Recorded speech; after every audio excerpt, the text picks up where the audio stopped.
अक्सर सबसे मुश्किल काम क्या होता है? बस शुरू करना।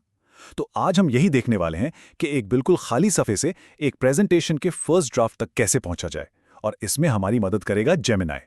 कभी ऐसा हुआ है कि एक खाली पेज सामने हो और उसे देखते देखते घंटे गुजर जाएं और दिमाग में कुछ भी ना आ रहा हो, बिल्कुल खाली। ये एक ऐसी फीलिंग है जिससे हम सब कभी ना कभी जरूर गुजरते हैं। वो जो कर्सर होता है ना, जो ब्लिंक करता रहता है, वो एक चैलेंज की तरह लगता है, और बस शुरू करने का प्रेशर बढ़ता ही चला जाता है। और सच पूछें तो ये काफ़ी मायूसकुन हो सकता है। लेकिन क्या हो अगर इसका एक बहुत बहुत आसान हल हो? तो मिलवाते हैं हमारे नए ब्रेनस्टॉर्मिंग पार्टनर से। उसका नाम है जेमिनाई। अब इसे कोई बहुत मुश्किल टेक्नोलॉजी मत समझें, बल्कि यूं सोचें कि ये एक तख्लीकी साथी है जो आइडियाज़ को हकीकत बनाने के लिए हर वक्त तैयार है। जरा सोचें कि एक ऐसा पार्टनर मिल जाए जो इस शुरू की रुकावट को, इस ब्लॉक को तोड़ने में मदद करे। बस जेमिनाई यहाँ बिल्कुल यही काम करता है। वो इस इब्तिदाई मुश्किल से निकलने में मदद देता है। तो प्रोसेस बहुत सीधा सा है, सिर्फ 3 स्टेप्स का। पहला, प्रेजेंटेशन के लिए एक स्ट्रक्चर ढूंढना। दूसरा, एक जबरदस्त हुक यानी तवज्जो खींचने वाली बात तलाश करना। और तीसरा, एक शानदार ओपनिंग लिखना। चलें फिर शुरू करते हैं। अच्छा, तो किसी भी अच्छी प्रेजेंटेशन की जो बुनियाद होती है ना, वो उसका स्ट्रक्चर होता है। तो सबसे पहले स्टेप 1 में हम यही देखेंगे कि ये बुनियाद कैसे बनानी। इसके लिए जेमिनाई को एक प्रॉम्प्ट देना होगा, जैसे कि मैं मौजू पर एक प्रेजेंटेशन तैयार कर रहा हूं। मेरा बुनियादी मकसद है मुझे सामीन के लिए अपनी प्रेजेंटेशन को तरतीब देने के तादाद दिलचस्प तरीके सोचने में मदद करो। बस ये जो ब्रैकेट्स हैं, इनमें अपनी तफसीलात डालनी है और जेमिनाई बेहतरीन आइडियाज़ देगा। और सच में ये इतना ही आसान है। मतलब सिर्फ इन ब्रैकेट्स में अपनी इन्फॉर्मेशन डालनी है और जेमिनाई फ़ौरन मुख्तलिफ स्ट्रक्चर्स के आइडियाज़ देना शुरू कर देगा। समझे, आधा काम तो यहीं पर हो गया। अच्छा, तो जेमिनी जवाब में क्या दे सकता है? ये बहुत दिलचस्प है। हो सकता है वो प्रॉब्लम सॉल्यूशन का फ्रेमवर्क दे, या कोई क्रोनोलॉजिकल यानी तरतीबवार कहानी का आइडिया दे। कोई थीमैटिक अप्रोच भी हो सकती है, या फिर किसी केस स्टडी पर गहरी बात। ये सब के सब प्रेजेंटेशन शुरू करने के लिए बेहतरीन पॉइंट्स है। ठीक है, तो अब हमारे पास एक स्ट्रक्चर तो आ गया। अब क्या चाहिए?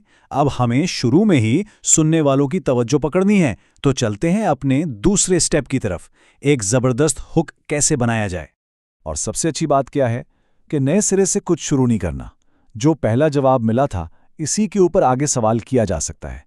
जैसे कि मुझे पहले स्टेप वाला ऑप्शन पसंद आया, अब मुझे अपनी इंट्रोडक्शन के लिए एक पावरफुल हुक चाहिए। मौजू के बारे में कोई हैरानकुन आदादो शुमार हैं क्या? तो इस तरह जो स्ट्रक्चर पहले चुना था, उसी पर रहते हुए जेमिनाई से एक ऐसा जबरदस्त हुक मांगा जा सकता है जो सुनने वालों को फौरन अपनी तरफ खींच ले। सोचें जरा, प्रेजेंटेशन शुरू हो और सामने एक ऐसा नंबर आए जो सबको चौंका दे। कोई ऐसी हकीकत जो पहली ही लाइन में सबको मुतवज्जे कर ले। बस यही तो कमाल है एक पावरफुल हुक का। और अब हमारा आखिरी और सबसे अहम स्टेप। अब हम अपने स्ट्रक्चर और इस हुक को मिलाकर एक ऐसी ओपनिंग लिखवाएंगे जो वाकई सबको मुतासिर कर दे। इसका प्रॉम्प्ट कुछ ऐसा हो सकता है। पसंदीदा हुक को इस्तेमाल करते हुए एक ओपनिंग पैराग्राफ का ड्राफ्ट तैयार करो। तेदाद ऑप्शंस देना जिनका टोन, मतलब लहजा, जैसे कैजुअल से लेकर जैसे प्रोफेशनल तक हों। और हाँ, अलग अलग टोन्स के साथ तजरीबा करने में कोई हर्ज नहीं। इस प्रॉम्प्ट में सबसे जबरदस्त बात यह है कि प्रेजेंटेशन की ओपनिंग का टोन और स्टाइल बिल्कुल अपने कंट्रोल में आ जाता है। इससे अपने सामीन के साथ सही कनेक्शन बनाना बहुत आसान हो जाता है। तो रिजल्ट में क्या मिलेगा?